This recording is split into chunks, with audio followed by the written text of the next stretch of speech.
Welcome to the Cypher Podcast, where we discuss all things sci, esoteric, through the lens of remote viewing. I'm Brett Stewart with my co-hosts, Emily and David, and we have a pretty cool episode, I think, for you today. We are going to be discussing crop circles. This is something that has certainly gathered the imagination and garnered the imagination of many people from around the world. We took a look at a couple of these today, and so we're going to go over both my session work on the topic as well as David's. And I think there's some really interesting details that perhaps people haven't heard of before that do align with the remote viewing data. But hopefully, if you're familiar with it, it'll still provide a new lens to take a look at the subject. So I think with that, Emily, maybe you could give us a rundown of what you tasked us this time around and what are crop circles for those that don't know. Thanks, Brett. Right, so for those who don't know, crop circles are these formations in farmers' fields that, when seen from above, so if you pictured yourself in a helicopter or a drone looking down, they form some sort of a pattern or a design, most commonly involving circles. That's where the name crop circles comes from. And this week, we basically had two different actual events, two different crop circle events that occurred, and I actually tasked David with one and Brett with another. It's the first time in this show we've actually had two separate taskings, but on a common theme being crop circles. And I think you'll find the data to be quite interesting. So I want to give you a little bit of a background. There's a controversial element to this topic, and that is one extreme says all of these phenomenon are just people wandering through the fields in the middle of the night with boards on their feet and string, and they're making these super intricate designs at night illegally in farmers' fields. The other extreme is that, well, all sorts of woo is happening. There's UFOs, there's lights, there's laser beams, there's all sorts of things happening. And it turns out that there might actually be a bit of both based on the data that we have. But I won't give away the whole story. I'll let David start us off with his particular crop circle. David, do you want to share what you got in your session and maybe tell the audience also what your specific target was and what you know about it? Sure. My target was the Barbury Castle crop circle in, was it 1991, I believe, which is pretty famous in those circles. I have to say, I don't know anything about crop circles. I've never been super interested in this phenomena. Like many people, I thought, well, I mean, a huge number take place in this really concentrated area around Avebury in the UK. And, we know there are some confirmed cases of, well, you could call them hoaxes, but I don't see how it is a hoax, right? Because it's just a thing someone did. Nobody pretended that the UFOs made it. They just made this thing. Yeah, so the interesting thing about that term hoax, it's bantered around. Hoax basically implies that you've got a thing that you're presenting that's not real. In other words, I'm saying this is something that it isn't. And so baked into that word, when you say, oh, this crop circle is a hoax, what people typically mean is it's not woo, it's people with boards. But baked into that language implies that there is a woo element out there, and these people are imitating it. And let's be clear, there's a few individuals that have come forward and said they make these. Very few of them have actually claimed ownership of specific ones. And so this hoax term I find a bit dubious. Yeah, it's interesting that we have the hoax idea, isn't it? What's it hoaxing? Because I hadn't considered that does imply the existence of a non-hoax crop circle, even when that term is being used by people who presumably don't buy into the authentic crop circle. So anyway, I'd never been super interested in this phenomena. I think they're cool, but a lot of strange stuff happens down in the southwest of England, and crop circles that fits in nicely, David, are you gonna reveal that you're the maker of the crop circles? You can't say that on the air, Like, let me get you my board. I can show you my board and my rope. So my attitude towards this phenomena, I found it was reflected in my remote viewing data. This, like all our RV work, this was done blind, so I had no idea what I was describing. My initial session lasted 3 pages, and then it just stopped, and I described a man-made structure built into something natural, which was a central nexus display presentational thing, and in quotes, an experience. And then my data just dried up. It was like, that's it.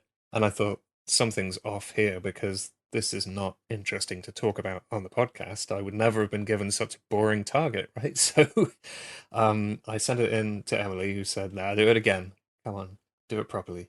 So I reran it, and in my initial data, I used the word fake, which again, hoax. Like, what is it a fake of? But that's the word that I used in my data. I had two aesthetic impacts, which is the jargon term we use for, how would it affect me individually if I'm looking at this thing personally? How do I feel about it? And I said, it's fake and boring. I said, I'm emotionally disinterested in this. It's an intellectual game I can't be bothered with. Which, is fair. I'm super not interested in crop circles. So, but then I got the trail of something interesting in this data. I noticed this fake thing. In my complaining about it, I said this is not even a poor copy of something, but more a vaguely inspired by something much bigger. So I finished my session about the physical crop circle, which was my target, and then I went straight into something bigger. Like, what is this bigger thing that we're looking at a poor copy or an inspired by artwork of? Because I described the actual physical crop circle as fake, boring, performative structure whose function is to demonstrate a hypothetical like an architectural model does. It's no use now, its moment has passed. And I said it's in a beautiful natural area, and that was it. So, for the benefit of the listening audience, I want to describe what the circle that David was assigned looks like. It's basically a triangle with three sort of circular patterns at the tips of each of the points of the triangle. Each of the circular patterns is different from another. It almost looks like something you'd find on a test print sheet. When you get a new printer and you do the test print page, it looks something like that. And for those of you who are into sigil magic, you almost might think that it's someone practicing sigil magic in a farmer's field at scale. It doesn't have the same flavor as the other crop circles we'll talk about, and my intuition, now it's not blinded, but going into this was that this wasn't a crop circle that had the woo element to it, although there are woo elements, and I'll let David get into those later. I just wanted everyone to kind of have a picture of what this looks like in their mind. Yeah, and the three areas in the corner, you've got like a wheel shape with straight spokes, a wheel shape with curvy spokes, and then the third one is a kind of stepped spiral, so it's kind of combining angles and curves together. And that bit, just looking at the feedback photo I was given, it looks like they've kind of botched doing it. It's quite irregular compared to the rest of it. It looks like maybe they'd all got a bit drunk by the time they got to that final part of the circle, and it isn't executed with the same precision as the rest of it. That was my observation looking at the image. Maybe people had walked over it or smashed it up by then because it's not a very high-res photo. So anyway, I moved to something much bigger. Like, what's the bigger context that's going on here? And I described a contained area with a specific function. And I actually said this is like a British pub, not because it's full of like old guys drinking beer, but because in Britain, as you will undoubtedly know, we're all very stiff upper lip and buttoned down. And culturally, the pub is the place where the normal distinctions between class and all the rest of it don't apply. You can have the guy who empties the bins shooting the breeze with the lord of the manor, and that's what we do in the pub. So it's a special place with different expressive rules, was what I was trying to say with that comparison. But I said, what is contained in this area? And it contains expressions like thoughts or concepts, which are not usually floating around elsewhere, which is true, I think we could say. So I had some sketches and some impressions of the physical nature of it, which were consistent with people using boards and ropes and stuff. Didn't see any aliens. Well, not as far as I know. They looked like humans. There was the idea of things, artificial things, pressing down into natural. And I used the phrase poking with sticks. Like, there were people who I said they're like shepherds poking with sticks to control what is within the container. This container being the area with this expressive form within it. But this is where the woo-woo came in. So I said, all right, what's in here that's being poked with sticks? And there's this woman in there. I really liked her. She's really cool. The vibe is like a kind of new age priestess thing. But she seemed like a really maybe even spiritually evolved person. She was doing this job or task that she loved, and that wasn't her whole thing. She's not like a full-time crop circle maker or something. But I drew her sitting down. She wasn't there with boards or something. Other people were, but this woman was sitting there, and I said she's got a weird psychic energy about her, and she's like the center point, the focus about, this is kind of all about her in some way. Next, I picked up this strange energy, which I am interpreting my data to be that this is some kind of magical woo-woo energy. Sorry to use the technical jargon there, but that's the best I can make out of this. I said it's upwards and floaty and coalescing. It has an impetus. So this invisible force is esoteric and mysterious, and it finds a way to its goal insidiously. And I made the comparison here of how liquid helium behaves. Like liquid helium will run up the sides of a container you put it into, and it will go through the tiniest cracks. It gets everywhere without you needing to do anything. It runs up walls with its surface tension. It's really freaky deaky stuff. And that was like a physical metaphor for how this energy behaves. So we could draw a comparison to the way magic and manifestation and that sort of stuff is claimed to work, which is that you have this intent and it will come about by some random sequence of events.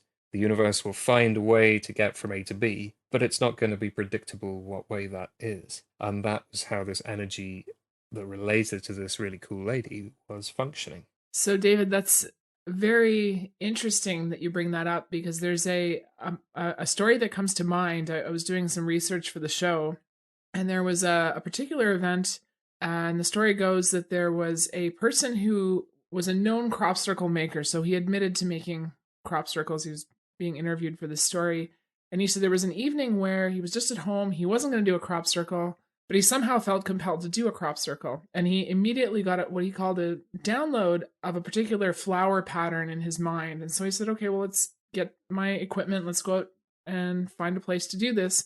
He drove around into an area where he felt the energy was appropriate for his crop circle to be manifest.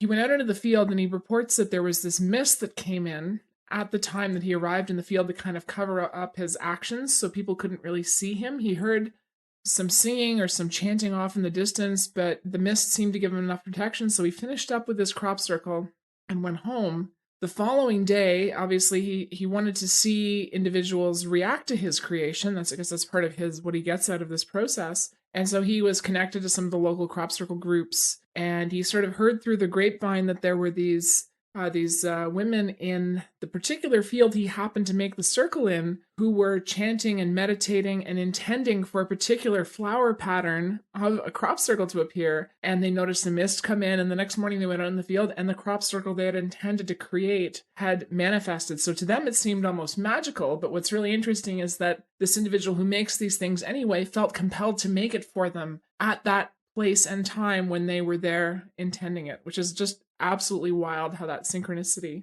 came about. I really hope that that's true. If it is, I think I want to join this meditation circle, because this lady was super cool. These guys are obviously doing something right if they're getting people to get up off the sofa in the middle of the night and just suddenly go build crop circles for them.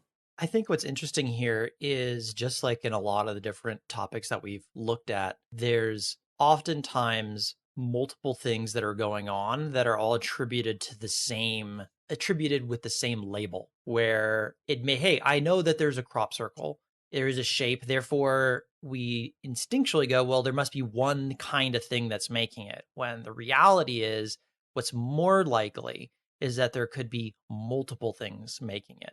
And so what if it's just several different things going on here? One, you have people just with boards that are having fun, but then you have a different version of that where it's someone who's also using boards, but then is being influenced in some strange esoteric way to do it, as a form of like being the actor of someone else's manifestation. And then, well, then the question is are there more?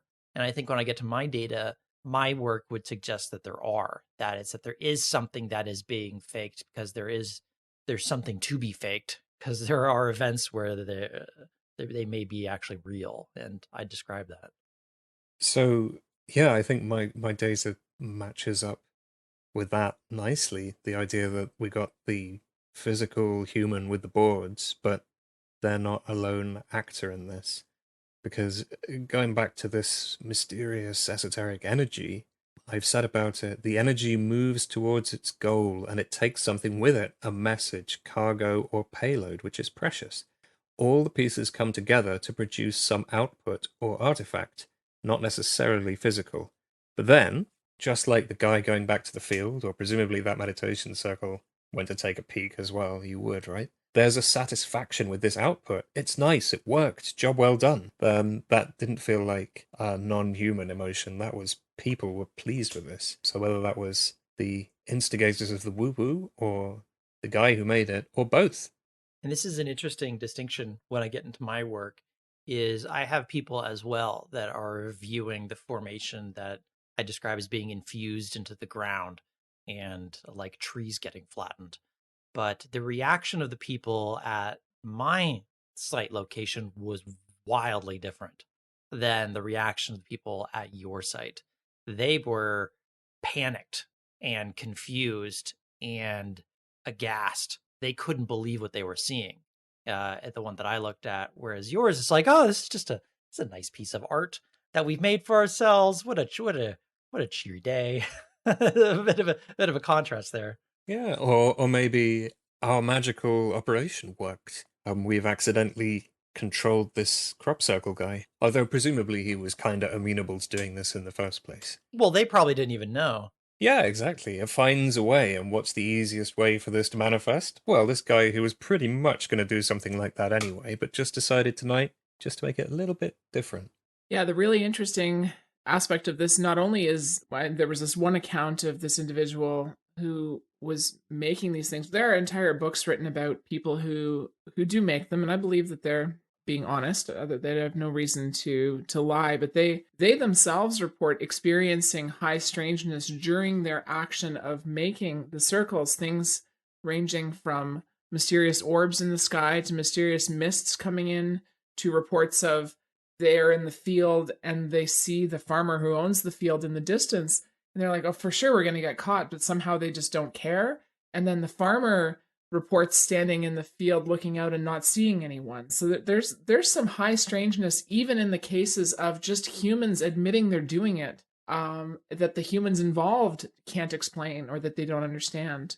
So maybe you could help me understand, based on the research that you've looked at, Emily, because I am by no means an expert in crop circles. I think I saw one 20-minute episode on the History Channel 10 years ago or something about crop circles. That's about the extent of my interest in the topic as well. But I mean, I'm a little bit more interested based off some of the work that I got. But what I recall is that it's not just the appearance of some of these crop circles that can be a little weird, but it's also what's going on at the actual site location itself, that the bending of some of the branches, the stalks in the field, is anomalous and can't be accounted for. Maybe that's just people having no clue what they're doing because they're not domain experts in how a stalk bends. I'm not sure. But then also I remember in this, again, one episode, this is why I'm blind and Emily is the domain expert here on the subject, but I remember like weird energetics and anomalies with actual devices. When you bring like a phone or some sort of electronic device into the crop circle, that it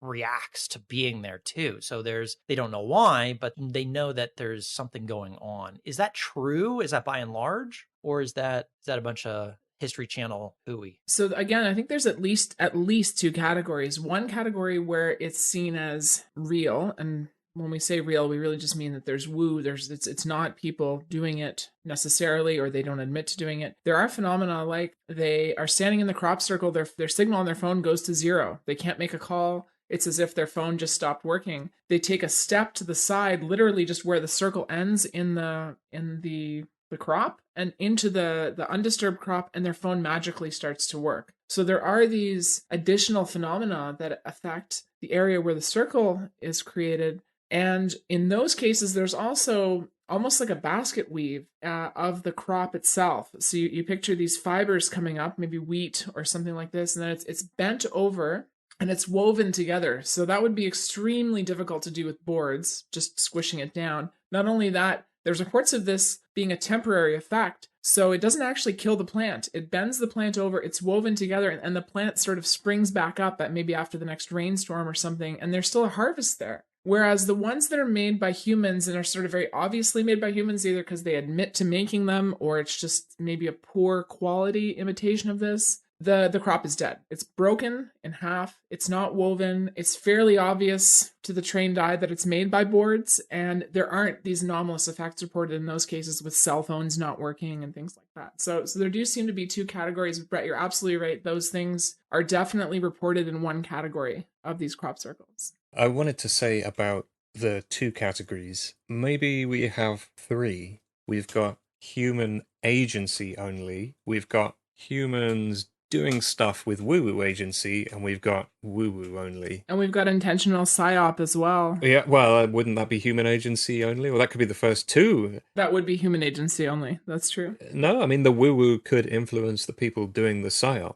in order to make us a crop circle. We don't care who makes it, whether it's the government or the guy in the pub.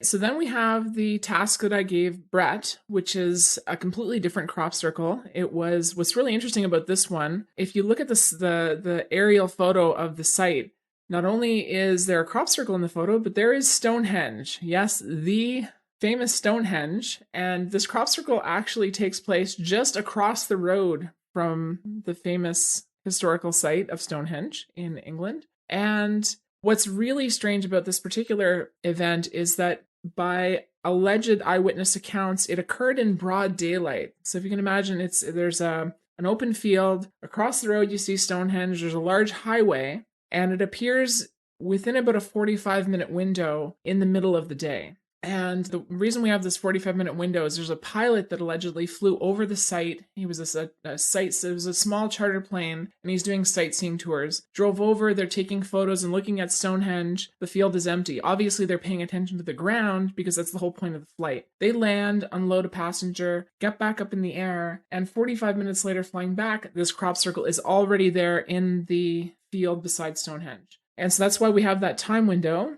and it was in the middle of the day, early afternoon, and there were people that noticed a bunch of really strange phenomena. I'll let Brett explain that, but there's basically witnesses on the ground that noticed some strangeness in the field as this thing was manifesting. And this particular crop circle has been called the Julia set. And the Julia set is basically a mathematical term for the layperson. Let's say if you've ever seen a fractal, I'm sure everyone has seen a fractal at some point in their life. It's basically a series of circles and basically a fractal, sort of a spiral pattern. And it's much different, it has a much different flavor or character than the crop circle that we had David look at. So Brett, do you want to get into some of your data and what you found? Sure.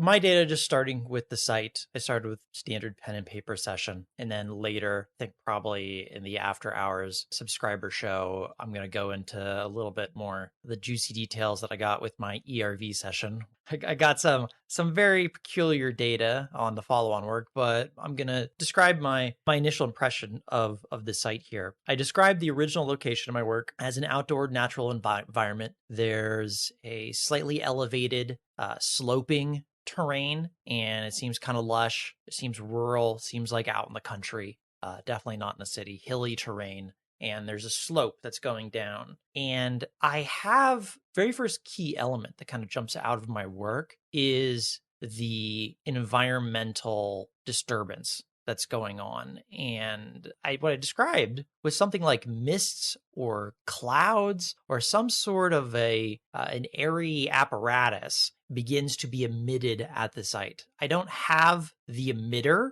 I just have it begins arising there. So I guess that makes sense in this when you think of a cloud, like there's no engine that made a cloud appear in the sky, right? The conditions were appropriate and the cloud just formed. It seems something like that occurred here, is that the conditions were right, that this mist and kind of stormy environment was created above the ground. However, that wasn't actually the most interesting part. The most interesting part is what's happening inside of that environmental kind of weather phenomenon. And what I described there, the very first overlay or analogy that I got was something like Roswell is taking place here. Something is coming into the space and colliding or impacting or having an effect on the ground and it's creating craters, and it's multiple. There's debris kind of everywhere is how I'm describing it. Is that there's multiple places where this is occurring. I describe it as kind of like a superheated phenomenon that is affecting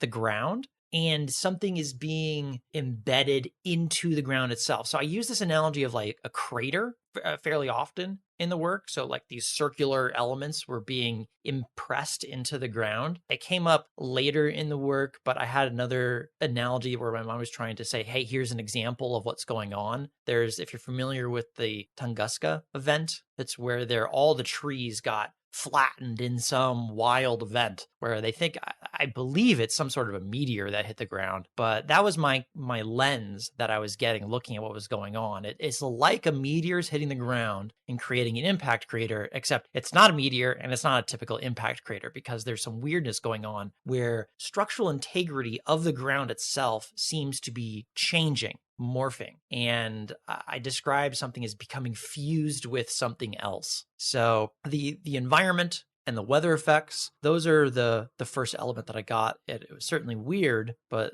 it's the first part of the work.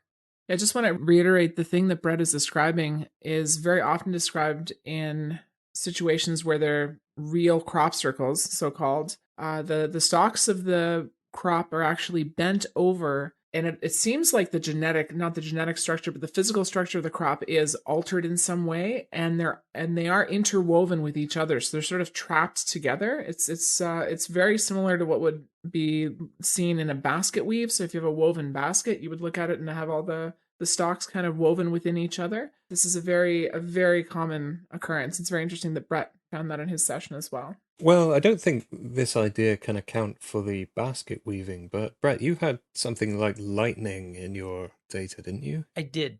I think it has been hypothesized that these, perhaps not very satisfactorily, that these formations could be caused by lightning. But it just reminded me, all this talking of baskets, of using steam to bend wood, right? If you steam bamboo or wood, it becomes flexible and you can bend it into crazy shapes that would usually break it. And then when it cools, it stays that shape and you can make a nice chair out of it or something. So if there's some lightning-y energetic thing going on, maybe that's what's happened to the wheat stems. They've been steam bent from within. If they've been struck by lightning or irradiated or something, if you put a live green wheat stem in the microwave oven, it would steam from the inside, right, and go soft. So I wonder if there's an effect like that. Not to say that lightning from the sky draws these beautiful figures, but that maybe that could be the mechanism of bending. Yeah, it's talking about the mechanics behind how it's actually occurring.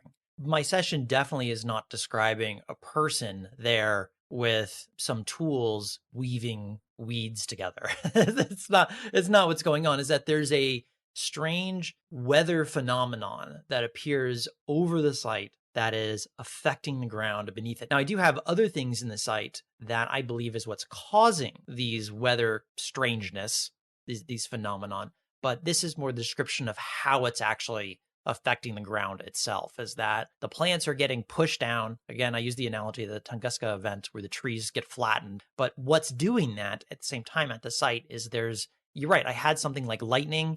I feel like I remember seeing a video a long time ago about someone recording a field where a crop circle took place. I think this was on that one history show I watched years and years ago, where there was a video and it showed little white orbs above the field. And I suppose, well, if they're white, is that something like a ball lightning type of weather phenomenon that could be creating it? And then that's just creating the right conditions to actually affect the structural integrity of the crops. I mean, you say a ball lightning phenomenon, but ball lightning is natural and is reported to move randomly and incoherently, but it's a physical phenomenon. I mean, we already have the technology now out in the public to create localized plasma in space by intersecting laser beams over each other, and where they cross, the energy density gets high enough, it ionizes the air. And people have made like 3D holographic projectors out of this. They're of limited use because they make a hell of a noise, and I'm not proposing that that's the mechanism. You would hear it for miles, I think, if somebody was using that kind of technology, but there could be an alternative form of technology which is generating this localized position-controlled plasma phenomenon, which is then influencing the crop. So something else to keep in mind is that these crops aren't necessarily destroyed. In the cases where they're woven, they're still alive, reportedly. And so they do end up springing back up to some extent and being harvestable, as opposed to places where the boards have kind of mashed them down. I mean, there's even farming techniques where they intentionally mash grass down and crimp it to prevent it from growing. It's not that hard to destroy grass and crops intentionally. So what's really special about this is that it's bent but not destroyed, which is quite interesting. Emily, why can't I go down to Whole Foods and buy some UFO corn? Like, what's going on? This is a great marketing idea. A great thing to make some money on.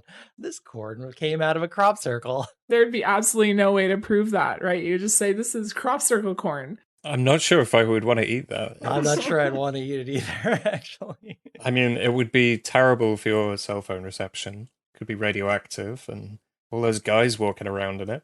Who knows what they steps in? Well, I should probably, jokes aside, get to the final part of my pen and paper session here. And I think this is what goes to the cause, but I don't know if that's actually true. It's a guess that this is the cause, but I have something else here at the site as well. So I have first the site location. I have the weather phenomenon events that are being created over the ground. There's these craters. This is the circles that are being made that I called in my remote viewing work the craters that are forming. And there's this fusing process that's going on, and it's bending in and blending into the ground. I have two other key elements here. The next key element are the actual people themselves. And I described that, like I mentioned earlier, there's a big difference between the people in David's work and my work, because there was a huge crowd of people that were at the site and they were seeing this happen. And they were stunned, shocked, amazed, confused, the whole gamut of emotions of, imagine you see this environmental anomaly appear right, you're on vacation going to look at the sites, and suddenly there's some weird stuff going on in the field next door, and you're like, what in the world? And then I had a large group of people go out into this location and explore it and be just as, there was fear, there was confusion, there was being stunned. No one had any clue what in the world was going on. To me, matches up really closely to a whole bunch of tourists once this thing appeared, maybe even the person in the sky seeing this and going, what in the world is happening here? So that's an element of what I would refer to as a feedbackable piece of information, because at least expected feedbackable, because it's a tourist site, there are people there, and that's certainly the reactions that you would expect to have occurred by a large crowd. And I don't know if we know if people went down into the field itself afterwards, but that's certainly what I described. And this was why I used that analogy of it's like the Roswell crash. That is just an analogy, it's overlay. You imagine all the troops going out and picking up the pieces of the crashed craft. I feel like almost that's what the people did in this area, is they went out into the actual space in trying to understand what was going on. So Brett, it turns out that there is actually feedback for the situation you're describing. There was a report online. The most famous one is this woman named Mrs. M. We don't really know the real name, but she describes exactly the scenario that you just recounted to us, which is basically that people were stopped on the side of the motorway. They got out. There was a crowd. She was one of the crowd. She's looking at this thing manifesting in front of her in amazement. And in her particular case, she sort of saw it. It was 20 minutes. She had to be somewhere. She got in her car and drove away. But she said that it seemed like other people were going to go in and look at it. It seems strange to me that you'd see this and you'd be like, I'm sorry, I'm late for lunch. I should get back to my car and just carry on your way. So that report's got a little bit of controversy around it. But there are definitely eyewitness reports that allegedly corroborate exactly the data that you got in your session, Brett. I definitely had a lot of people going out and trying to figure out what in the world was occurring.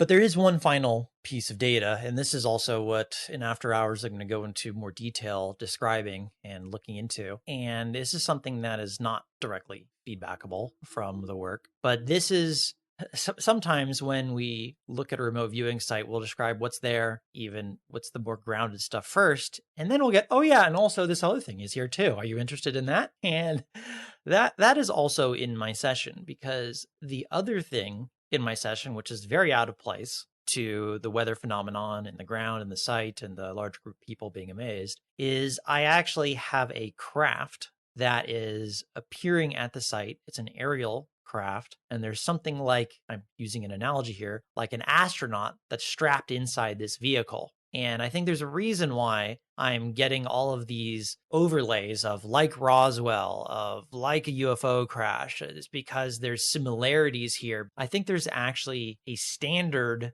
UFO, saucer looking UFO at the site as well. And the data that I had around this in the pen and paper session was kind of weird because I got the impression that something didn't occur quite as expected or quite right. And I'm going to wager a guess here. I wonder if the thing that wasn't quite right is like if this thing was creating or was associated with the creation of the crop circle, what if the thing that wasn't quite right was the location of it? Because this is literally right next to Stonehenge. And let's go the full woo hypothesis. If there's a UFO that is associated with creating crop circle, you probably don't want to necessarily, I mean, maybe you wouldn't, but I would assume you don't want to put that right next to a huge tourist destination so you don't attract attention. And so something though seemed to be off. Like there was a data error in something that this craft and this astronaut was associated with, and there was an accident. They didn't mean for this to happen. And they're like, well, it happened anyway. I guess that's life.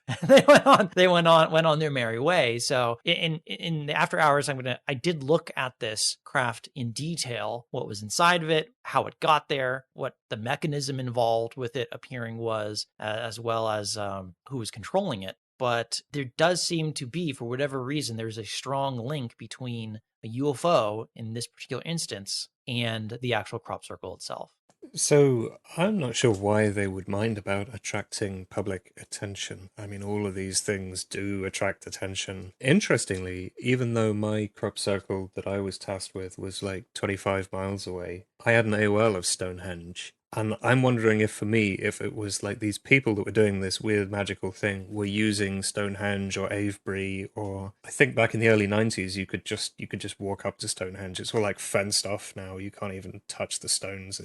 The museum is a much better day out than the stones themselves. I'll say that much for its current presentation. But it could be that there was a bunch of people out doing some ritual and using one of these places in mine. It's just, I don't understand why, but it's interesting to me there's that Stonehenge shown up in both our sessions, even though I was nowhere near it, or I shouldn't have been anyway. So I definitely have something to add on the UFOs and crop circles front, because perhaps synchronistically or just coincidentally, I was tasked by Daz Smith the Milk Hill UFO incident, which was a kind of glowing orb of light that was caught on camera in the early 90s, and it was associated with a crop circle. And Milk Hill is located, I believe, somewhere in between Barbury Castle, where my crop circle was, and Stonehenge, where yours was, Brett. So this is same time, well, roughly the same time, same place. It's wrapped up with all this stuff. I had a very interesting session on that. I didn't describe